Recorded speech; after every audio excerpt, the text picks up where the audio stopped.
Beautiful day, as they say around these parts.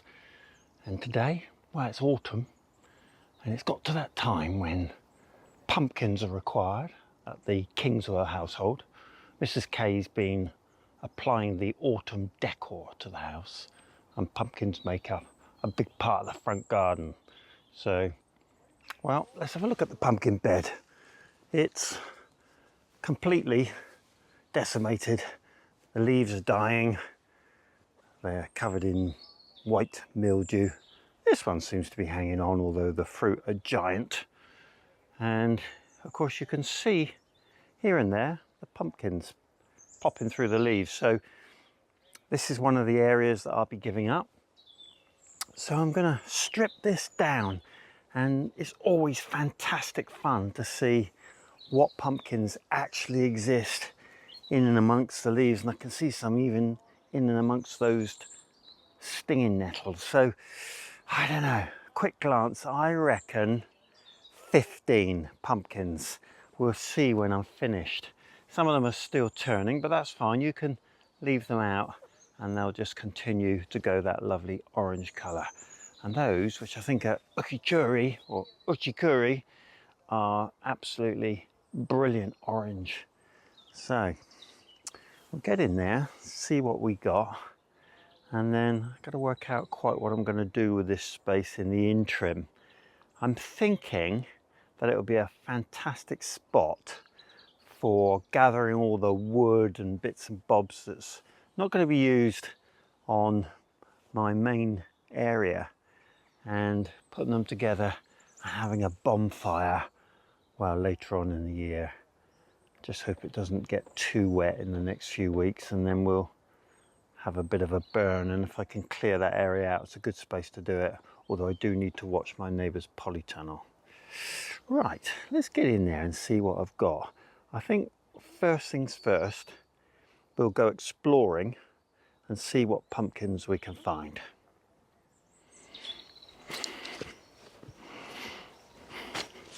So this is why I grow pumpkins. I mean, I grow them to eat, of course, but I just love this moment when you get to take them off of the vine and see what you've got. And there's a real beauty. Look how brilliant orange that is.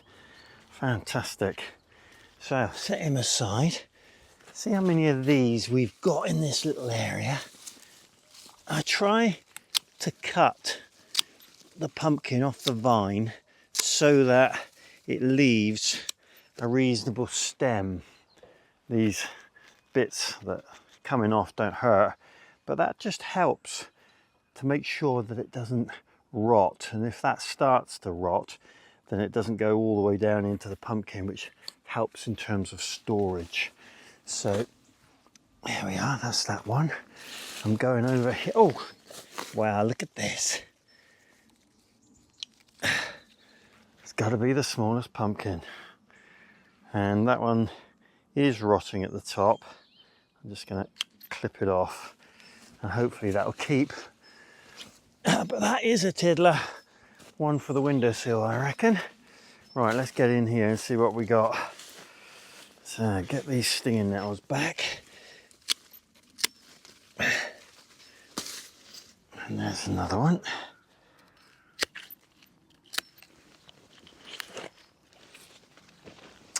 Right, so that's 4, well, 3 and a bit. Let's see if there's another one in here. I think there is. Yep.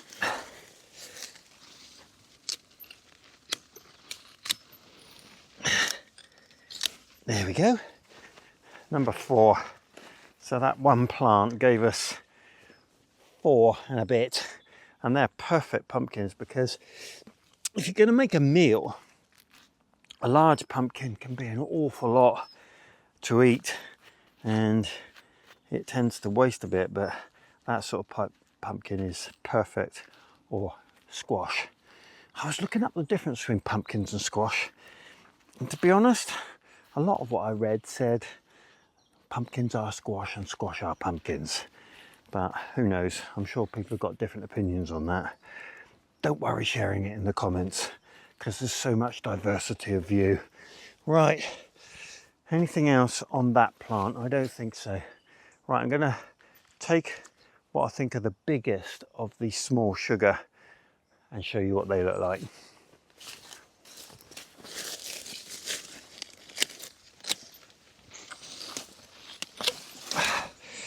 Look at that beauty.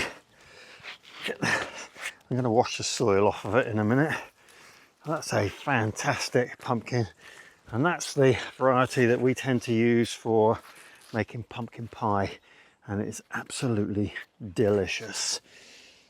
Okay, I'm going to work my way through these, and once I've got the small sugars up, I'll show you what I've got.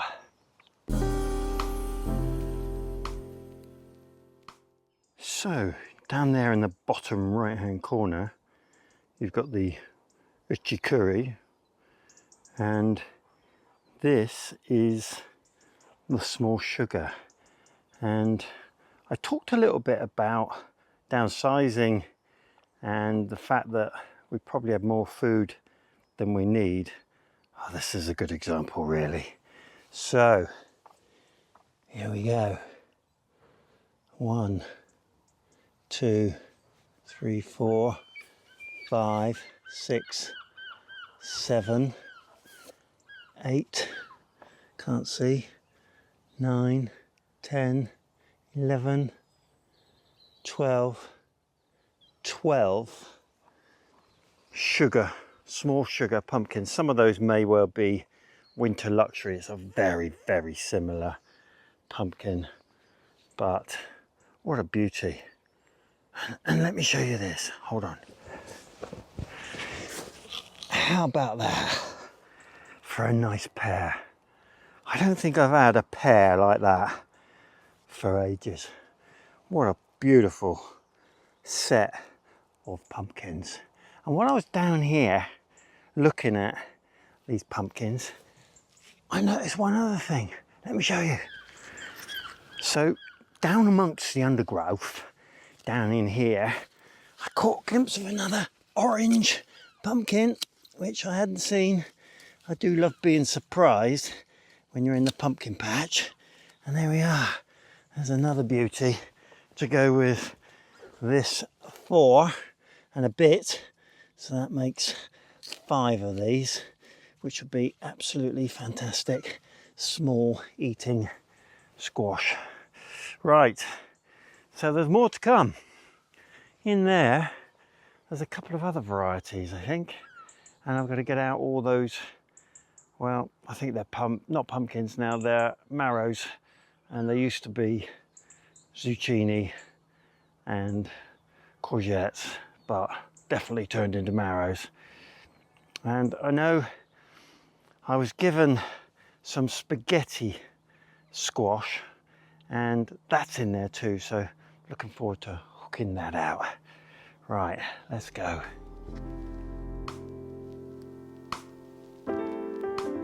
Did miss this one, which I'm not really sure about. Not really sure what that is, but there we go. I'll put that with those. So that's what we've got. 2, 4, 6, 8 giant size somethings. 4 currently usable courgette stroke zucchinis. 2 of those, and 5 of those, and 2, 4, 6, 8, 10, 12 sugar stroke luxury. Fantastic. And who knows, when I'm clearing all of this, I usually find another one, but we'll see. So I'm just a little bit doubtful that these are oversized courgettes, because, well, they seem to grow quite long. Maybe that's different varieties, I don't know. But I'll be opening one of those up just in case it is the spaghetti squash. But I think that those are the spaghetti squash. So a fine harvest, very autumnal morning so far. And I think Mrs. K will be all right for some squash and pumpkin for the front of the house. The rest to be heading into the garage for storage. Right, next step is get rid of the first tranche of leaves. They make great compost. Never had any problems using these in the compost. And then I'll pull all the pipes and collars, and then we'll move on to the rest of the foliage. Right, it's nice and warm. Let's get going.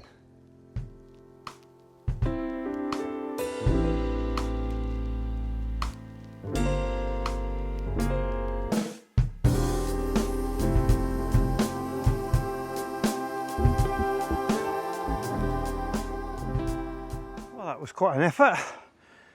I've stripped everything out now that's plastic, apart from the membrane, and the membrane's going with me over to help me make my paths.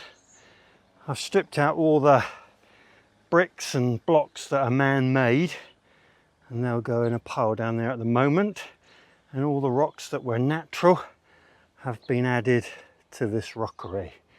So what next? Well, I think I'm going to clear those pots, put them on the side so I can see what I'm doing, and maybe move that paver. Oh, it's a broken paver. And then take as many weeds out as I can see that are straightforward, just so that I can get to the membrane easily. So that's next.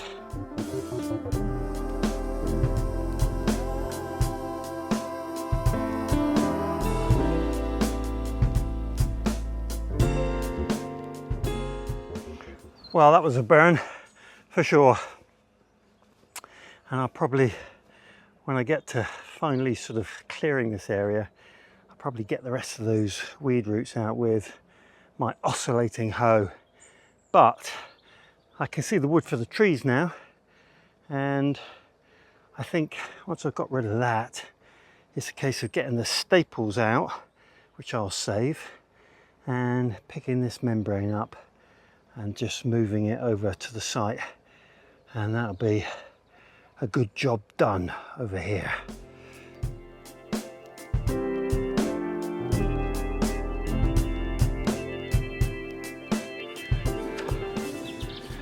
Whew. That got a sweat on, I can tell you.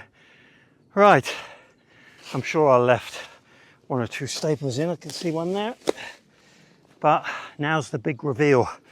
So I'll pull these covers off, and they're not in a great condition, these membranes, so I'm going to have to think carefully about where I use them and how I use them, because, well, if you put them down and you're intending a long-term project, then all these holes the weeds will grow up through.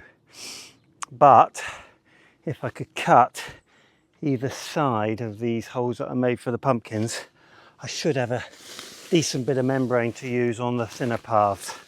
Right, let's have a look.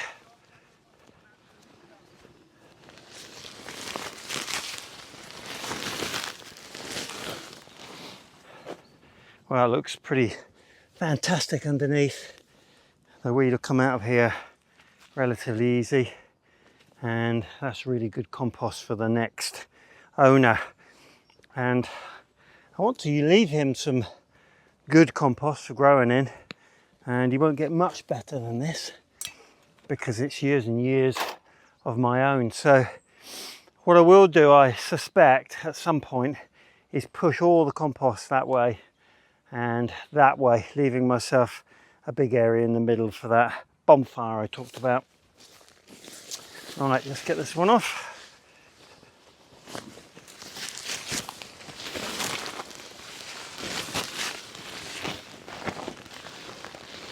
So that's exactly the same. Fantastic. And this one's going to be a bit of a challenge because, from memory, I buried it in some of the rocks. I might get to a point where, yeah, I just can't get it anymore. Let's get that fella out. Might help.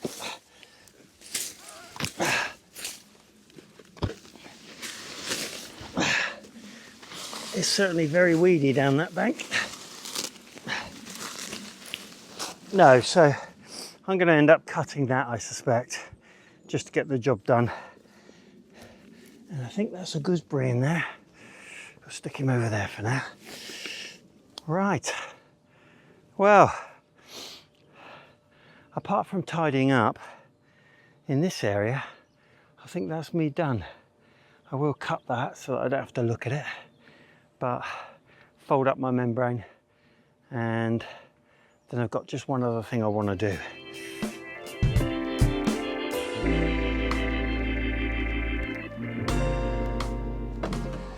Well, this is almost the last tomatoes. There's a few more to ripen. Mrs. K puts me on strict instructions only to pick the really red ones. So, well, that makes sense. There's probably 4 or 5. That one's on the ground, so I'm going to pick him, although he's not quite ready. And there's probably another, maybe even a dozen to go. They do last a long time, these Romas. Right, let's go. Well, that's me done for today. I do hope you liked the pumpkin edition. So I'll get this home, sort out what's going to go in the front garden, what's going to go in the garage for storage. But a fine harvest of pumpkins this year. And next year, I'll only be doing 1 or 2, but I'll be doing these small sugars because they're so good. I hope you've enjoyed today's video, and if you did, why not like and subscribe? And if I don't get it wrong, there'll be uploads at 8 PM on Wednesday and Sunday. You know what I mean. Diolch yn fawr.